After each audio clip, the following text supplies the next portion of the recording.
Court की bench number 1 जिसकी सरबराही chief justice of Pakistan फरमा रहे थे, 3 रुकनी बेंच आज उनके पास ब्रॉडशीट जो एक इंटरनेशनल फर्म है जो मैन ऑफ आइल में रजिस्टर्ड है। जब पानामा लीक का आपको याद होगा कि 2017 में इंटरनेशनल इन्वेस्टिगेटिव जर्नलिस्ट ग्लोबली जो दुनिया के थे, जब उन्होंने एक जो है फर्म उनकी मसाक फर्म के में जो उन्होंने किया था दुनिया के तमाम तर उन मखसूस लोगों के जो जायदादें थीं जो उन्होंने लूट मार की थी, जो मुख्तलिफ ममालिक के सरबराहान थे, हुक्मरान थे और जो मुतमव्विल थे, जिन्होंने अपने मुल्कों से अपनी धरतियों से लूट मार करके और दुनिया जहान में अपने जायदादें, जागीरें और पैसे स्टैक किए थे। वहाँ उन्होंने एक जाली किस्म की जो है कंपनीज़, ऑफशोर कंपनीज़ बनाई थी। उनका एक बहुत बड़ा इंकशाफ हुआ 2017 में और कई ममालिक के तो सरबराहान को मुस्ताफ़ी होना पड़ा। जो गैरतमंद थे वो तो छोड़ के चले गए, लेकिन पाकिस्तान के 12 में भी 6 ऐसी कंपनियां थीं जिसमें उस वक्त के वज़ीर आज़म मियाँ नवाज़ शरीफ साहब की फैमिली के तवस्सुत से 6 जो है ऑफशोर कंपनियां का जिक्र था और उन ऑफशोर कंपनियों के तवस्सुत से उन्होंने मुख्तलिफ जो है इमलाक दुनिया में ख़रीदी थी और मुख्तलिफ मुल्कों में उन्होंने अपने जो है मनी लॉन्डर करके पैसे और जायदादें और जागीरें जो है उन्होंने बनाई थी और अपने धरती माँ को लूट कर वो माल वो उधर लेकर गए थे। तो यहाँ पर उस वक्त की जो हुकूमत थी, उन्होंने चुनाचे इस मामले के लिए ब्रॉडशीट, जिसका आज केस लगा हुआ था, ब्रॉडशीट जो कि बैनुल-अक़वामी तौर पर एक मैन ऑफ आइल में एक फर्म रजिस्टर्ड है, उसको उन्होंने एंगेज किया क्योंकि वो एसेट रिकवरी उनकी जो है इन्वेस्टिगेशन पर उनका महारत हासिल थी। तो चुनाचे ब्रॉडशीट को साथ ये मुआहदा किया उस वक्त के सदर ने और उस वक्त की नैब ने। सदर पाकिस्तान जनरल परवेज़ मुशर्रफ थे और उस वक्त जनरल वो नैब के चेयरमैन उनके तवस्सुत से हुआ कि आप दुनिया में जहाँ जहाँ भी शरीफ फैमिली के, और ख़ुसूसन नाम उसमें इसाक डार साहब का भी था, वो भी तो फैमिली हो गई क्योंकि समधी हैं, बाकी तो जो है मोहतरम नवाज़ शरीफ साहब, उनके फर्जंदान, उनकी जो है बेटी, उनका दामाद और इन सारों के नाम थे। और उन्होंने कहा कि इनकी जो जहाँ जहाँ भी आपको एसेट्स और प्रॉपर्टी आप डिस्कवर करेंगे दुनिया में, उसमें 80% जो है वो हासिल पाकिस्तान के अवाम को जाएंगे, पाकिस्तान के हुकूमत को और ख़जाने में रियासत में जाएंगे, और 20% आपको इसका यानी मेहनताना या मुआवजा दिया गया फ़ीस के तौर पर जो उनकी एग्रीमेंट मुंदरज हुआ। उसमें चुनाचे ब्रॉडशीट ने इसमें इन्वेस्टिगेटिव फर्म्स जो थी मुख्तलिफ ममालिक की, उनको एंगेज किया, बाकायदा उनको पैसे देकर एंगेज किया। और फिर आगे से ये उनका काम था कि वो न सिर्फ उन ममालिक के सरकारी जो रिकॉर्ड हैं उस तक दस्तरस करें, जिस तरह भी करें, ये उनका मामला था। और वो तमाम जो है इत्तलाआत लेकर आए जिससे साबित हो कि ये प्रॉपर्टीज़, ये जायदादें, ये जागीरें जो हैं, ये पैसे जो हैं, ये शरीफ फैमिली के उन्हीं सपूतों के हैं जिनका नाम उनको दिया गया था। तो ये 3 लिस्टें मुख्तलिफ़ औक़ात में ब्रॉडशीट को दी गई थी। ये 2000 में ये मुआहदा मुंज़बित हुआ हुकूमत पाकिस्तान नैब के दरमियान और ब्रॉडशीट के दरमियान। लेकिन जब ये उन्होंने तो काम शुरू कर दिया ब्रॉडशीट ने, और ब्रॉडशीट ने ये पार्क लेन वाले फ्लैट्स भी जो है डिग आउट करके दिए। ब्रॉडशीट ने वो जो है इसाक डार साहब का कन्फेशनल स्टेटमेंट की रोशनी में उन्होंने जो है काजी फैमिली के जो अकाउंट्स जेल सादी मनी लॉन्ड्रिंग करके भेजे थे, वो पैसे भी उन्होंने डिग आउट किए। उन्होंने हुदैबिया पेपर मिल्स का भी जो है वो डिग आउट किया, वो जो था, और इसी तरह से बाकी जगहों पर भी उन्होंने सारी एसेट्स और प्रॉपर्टीज़ की तफसीलात नैब को फराहम की। अब जब यहाँ JIT भी बनी, तो JIT जब बनी तो यहाँ 10 वॉल्यूम्स में सुप्रीम कोर्ट में दिया गया। लेकिन इस दौरान में ये हुआ कि मोहतरम नवाज़ शरीफ साहब के साथ जनरल परवेज़ मुशर्रफ ने डील कर ली। डील करके उसका जो है मायदा ब्रॉडशीट के साथ 2003 में फसख कर दिया एकतरफा तौर पर। उसको जो है इन्होंने उड़ा दिया और आपने सारी कौम ने देखा कि बाद में ये 10 साल का मायदा करके शरीफ फैमिली ये बाद में सरूर महल में चली गई, ये मायदा करके जनरल परवेज़ मुशर्रफ से। अब जब ये बैन उधर आया, उन्होंने कहा कि भाई साहब हमारे साथ जो आपका मायदा था वो तो ये था, उससे आप कैसे फसख कर सकते हैं। चुनाचे जब ये झगड़ा हुआ तो ये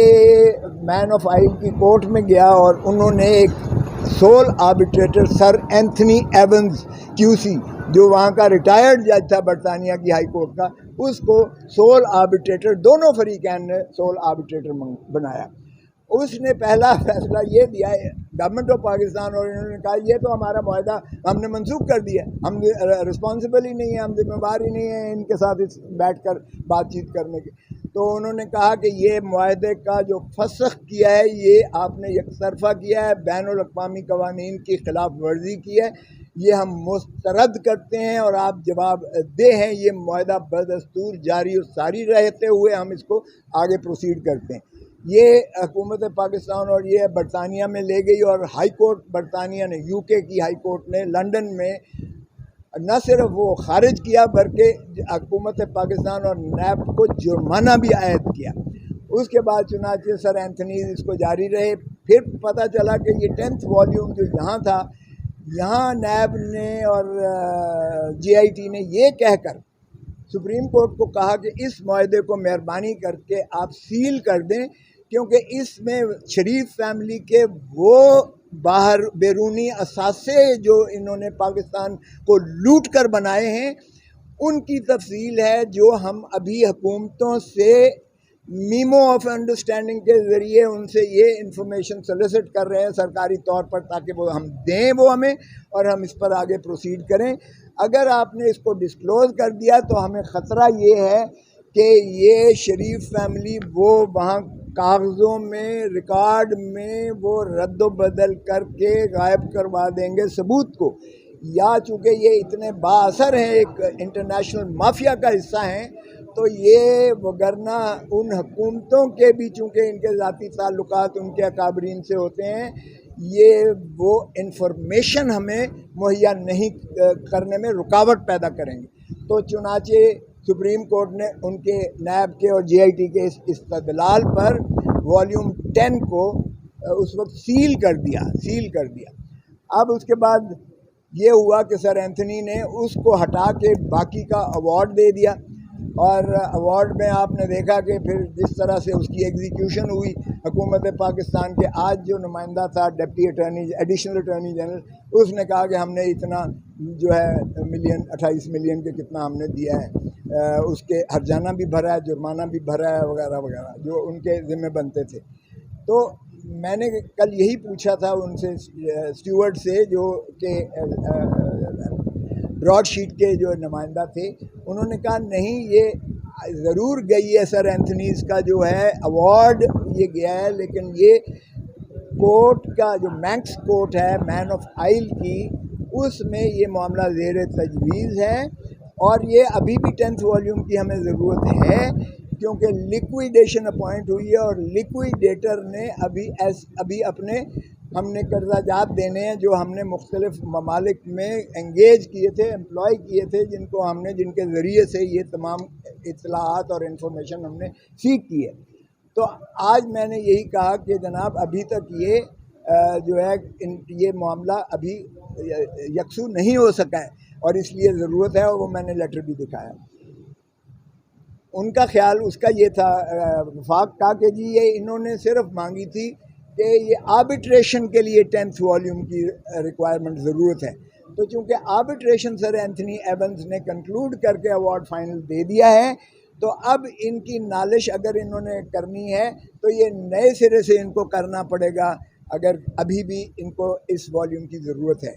तो फिर मैंने ये भी कहा कि देखें जी, ये पाकिस्तान की लूटी हुई दौलत है, पाकिस्तान के अवाम का इस पर इस्तेहकाक है, और इस तरह से अगर हमने अपने हुक्मरानों को लैटिट्यूड दिया तो फिर वो चौथी मरतबा भी वज़ीर आज़म बन के फिर इस धरती माँ को लूटेंगे। तो ये आप पर जिम्मेदारी है कि आप इसमें आइन की पासदारी करें और अवाम की जो है हकूक़ की पामाली को जो है रोकें वंस एंड फॉर ऑल। सो इसलिए मुझे ये भी है कि 80% जो पाकिस्तान की आवाम का था और रियासत पाकिस्तान का था वो भी ज़ायल हो रहा है। तो उन्होंने कहा कि आपको कैसे पता है कि 10th वॉल्यूम में कुछ था, क्योंकि सुप्रीम कोर्ट ने जब वो फैसला किया तो उस फैसले में जिक्र, मैंने कहा जी अगर फैसले में जिक्र हतमी नहीं किया गया तो फिर वो सील वाला ऑर्डर जो सुप्रीम कोर्ट का है वो फिर ख़त्म हो जाता है, क्योंकि ख़ुद जनरल परवेज़ मुशर्रफ के केस में इसी सुप्रीम कोर्ट ने जब ECL का मसला आया तो उन्होंने कहा ये तो अबूरी हुक्म में हमने एक दफ़ा ECL पे डाला था नाम, जब फाइनल फैसला हमने उसका किया था तो उसमें हमने उसको रीअफर्म या ये रीइटरेट या उसको हमने मोहर सब तस्दीक नहीं दी थी। तो इसमें भी आपको जब ये लगता है कि हतमी फ़ैसले में ये सील का कोई जिक्र नहीं है तो फिर आप अपना दरख्वास्त दें और इसकी नकल लें, तो जो भी आपको मुयस्सर आती है। तो उसकी रोशनी में मैंने सरेदस्त मैंने ये कहा कि ठीक है, मैं इस मामले को जो है यहीं निपटाता हूँ, वापस लेता हूँ और मैं अपनी नालिश बराए हसूल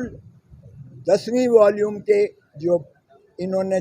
चोरी और लूट मार करके जो इन्होंने जायदादें और जागीरें दुनिया में कहीं स्टैक करके ख़रीदी हैं और रखी हैं जो पाकिस्तान के अवाम की मिल्कियत है, मैं उसके लिए एक अलहदा नालिश करूँगा। इस बिना पर जो है उन्होंने मुझे वापस वो इजाज़त दे दी है आज। तो आज मैं समझता हूँ कि पाकिस्तान के अवाम को फिर देखना चाहिए कि वो एक investigative journalist world over the जिन्होंने ये सारा तफ्तीश की थी। ब्रॉडशीट एक इंटरनेशनल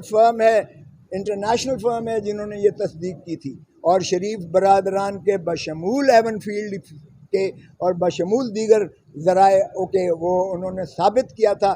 अपनी तफ्तीशों में कि ये पाकिस्तान से लूटी हुई दौलत थी, अवाम गरीब अवाम की जो है ये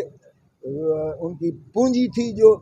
शरीफों ने लूट कर पाकिस्तान से बाहर ले जाकर और पाकिस्तान से बाहर अपना बैरूनी असासाजात बनाए थे, जिसकी बेसिस पे आज उन्होंने नैब के कवानीन को मलिया मेट करके और उन्होंने अपने केसेस एक एक करके बंद करवा के और वो दूध के दूल्हे हो गए हैं और फिर चौथी मरतबा माशाल्लाह सोच रहे हैं वज़ीर आज़म बनने के लिए। तो आज की ये कार्रवाई थी जो आपसे शेयर की जा रही है।